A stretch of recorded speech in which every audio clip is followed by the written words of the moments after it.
Welcome to Beardy, Bruce Lee Central. This is how you then make the adjustments, and that's why I always say everyone cannot train the same training routine because everyone has a different body. Hey, I'm Arnold. As if you didn't know. But anyway, come and work out with me.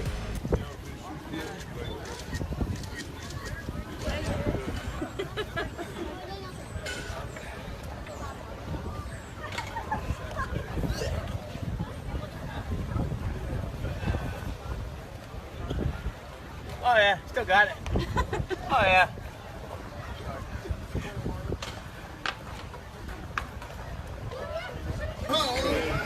How's the technique? How do you do it? 2, 3 Legs for on me the dumbbell. top, huh? Yes. Legs on the feet. I think Arnold. Where's Arnold's dumbbell? Where's Arnold's bell? Can you max watch your shadow? Let's get a little closer together.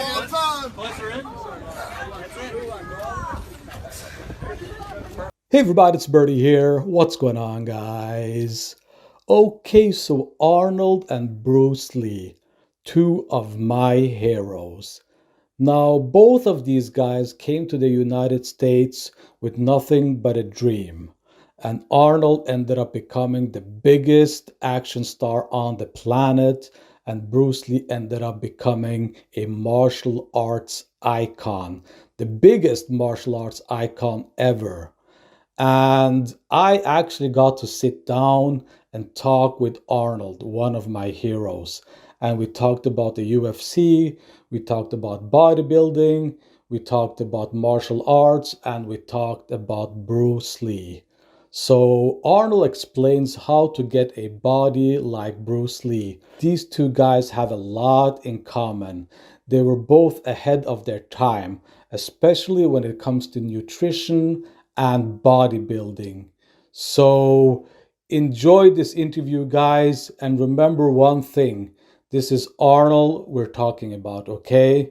He knows what he's talking about. He knows exactly how Bruce Lee got that body, okay? And the simple answer is, of course, hard work. There's no substitute for hard work. But Arnold has some real great insight on how to get a body like Bruce Lee. So here we go, guys. Enjoy. Obviously, you must be a guy when you ask a question like that, because usually women would say, how do I improve my outer thigh or my inner thigh? They're flabby, or the back of the arms are flabby, or how can I make sure that my breasts are becoming a little bit more firm? And then they will go to the stomach. But guys, I see a guy, I just saw a guy the other day in Gold's Gym, an old friend of mine, who always was muscular. You know something?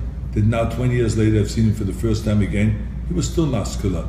But all of a sudden he had the gut sticking out to here. It literally looked like he was 8 months pregnant. But everything else, the calves, the thighs, the arms and everything when he trained was still muscular. So it was only the stomach, because that's where guys get attacked, it's the stomach. So it's the simple rule is, whenever you eat fattening foods or you get older and your metabolism slows down, where does it go first with the guy? It goes to the stomach. But also when you now go on a diet, the first place that it leaves is the stomach. So there is really no specific diet for the stomach. It's just in general, you want to lose body fat. Your body fat maybe is at 15%, you want to get it down to 12% or to 10%. And the way you do that is by burning more calories every day than you eat. So what you want to do is let's say to take 2,000, the number 2,000. You want to go and have 2,000 calories you eat every day, but burn off 2,500 calories a day. And now you have a negative of 500, and every day you will start slowly going down with the body weight and down with the body fat. And the first place where we go is at the stomach. So you do your stomach exercises at the same time, your crunches. Remember, 200 crunches every day is a must. You shouldn't even start the day without doing 200 crunches when you get out of bed. And then you do some sit-ups and some leg raises, some twists and all those kind of things. Do some bicycling, obviously some cardiovascular work, but also work out with the weights. That is how you get the stomach down. And then of course, don't forget to do the vacuum. Practice the vacuum. So that when I'm gonna stand up right now, you stand like this, You hold it like that, 15 seconds, 3 times 15 seconds, and now your brain starts remembering, oh, one of the functions I have is pulling the stomach in, not letting it hang out, but pulling it in, controlling it. As much as you practice every day standing across against the wall. That reminds you always, it reminds the back that you got to keep your back straight rather than start slouching down like so many guys do when they get to be like 40, 45, all of a sudden they walk around like that, like beaten dogs. I hate that look. So forget about that. So stand against the wall every day and just practice and keep your head back, your chest out, and stand like this for 5 minutes. It reminds the head, the brain, that it has to keep you straight all day. The same is with the stomach always. It keeps you always pulling in the stomach and remind you not to just let it out and be out of control. Well, the first advice I will give you is not to make the same mistake I made. I went to a weightlifting gym and I asked the guys to train me, and then they trained me for 2 hours, which was way too much. But I think this was their way of kind of like having fun with me. I was 15 years old, and those champions there in this weightlifting club just said, yeah, try to do this exercise, and you got to do this exercise, and you got to do this, and do 5 sets, and do 10 reps, and do 15 reps, and all this. And so then when I was finished, I remember I was driving home with the bicycle. I was riding for around half an hour, 45 minutes, everything was dandy and fine. But then all of a sudden, I had no more feeling in my hands. Absolutely, the feelings went awry, and it was gone. And all of a sudden, I landed in a ditch and wiped out with the bicycle because I didn't know how to hold on to the bar, and I didn't have any feelings anymore in my hands. And then all of a sudden, my legs gave out. So I was like walking home, like totally wobbly, and it was disastrous. And the next day, I was so sore everywhere. So that was the wrong way to start. So what I would do is just simply do no more than 3 sets a body part. There's no hurry. We've done it all these years without it, so now just slowly start to 3 sets of 10 reps for each exercise, 3 sets of curls, 3 sets of triceps extensions, 3 sets of shoulder press, 3 sets of squats, everything 3 sets, and then let it be. And then slowly work up there from there, and then as soon as you start detecting that there's certain areas that you develop really well because of genetics, and other areas that you won't develop well, that they're falling behind, then you know how to make the adjustment to your training, where you keep doing the 3 sets for the body parts that grow really well, but you now increase to 5 sets of body part, or 6 sets to those body parts that don't grow so well and that are falling behind. This is how you then make the adjustments, and that's why I always say, everyone cannot train the same training routine, because everyone has a different body and everyone has different needs. Part of my bodybuilding training was powerlifting.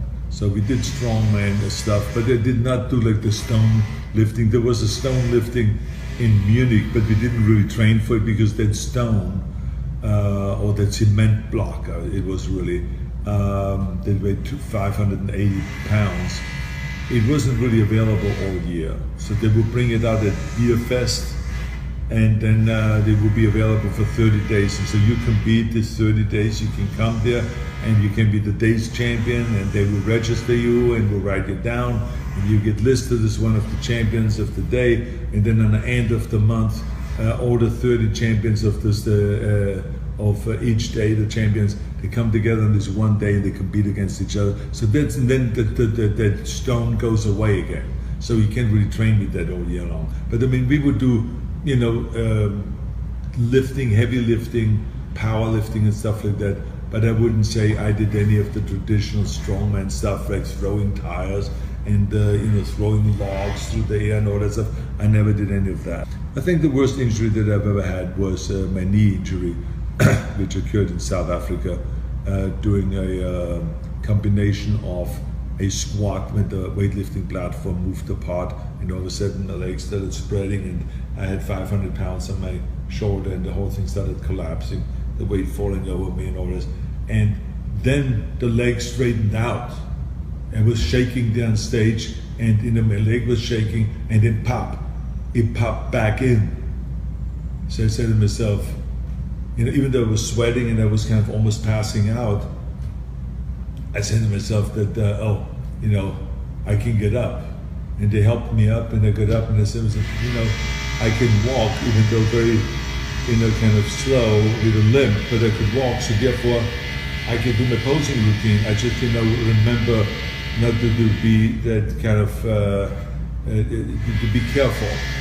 And then, sure enough, I would do my posing routine, and then the people were screaming, and I started getting carried away because people were screaming and applauding and standing ovation, that I would come back out on stage after an accident like that. And I totally forgot not to go down to my kneeling shot, where I had one leg spread out like that and one leg bent, and I'm doing my double bicep pose.